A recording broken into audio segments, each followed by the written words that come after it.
আসসালামু আলাইকুম।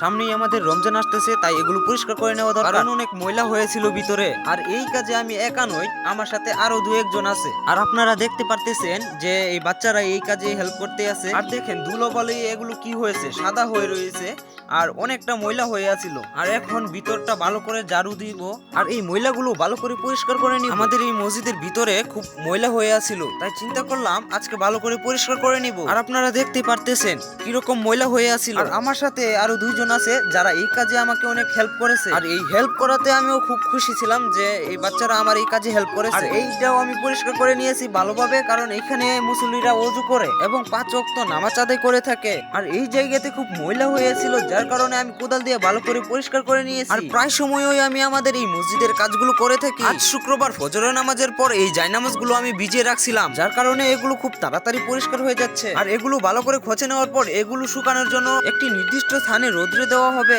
আর এই জায়নামাজগুলি ভালো করে শুকিয়ে গেলে এগুলো আবারই মসজিদে বিছানো হবে। আর এখানে মোটরের পানি থাকায় আমার এই কাজগুলো করতে আরো অনেক সুবিধা হচ্ছে। আর ভাই দেখেন আমিও প্রায় ভিজে গেছি, আমাকেও আবার গোসল করে নিতে হবে। আর বারিন্দাটার অবস্থাটা দেখেন কত ময়লা, এটা আবার ভালো করে ক্লিন করে নিতে হবে। যার জন্য পরিষ্কার করার জন্য কিছু পানি দিয়ে এটা খুব ভালো করে ক্লিন করে নিব।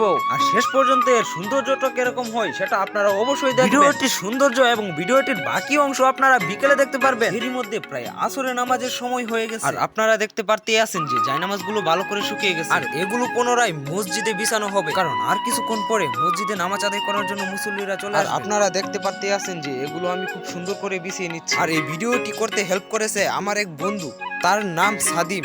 আর তাকে অনেক অনেক ধন্যবাদ জানাই আমার তরফ থেকে, এতক্ষণ সময় আমার পাশে থেকে ভিডিওটি করার জন্য। ভিডিওটি কেমন হয়েছে এটা অবশ্যই আপনারা কমেন্ট করে জানাবেন। শেষ পর্যন্ত থাকার জন্য ধন্যবাদ।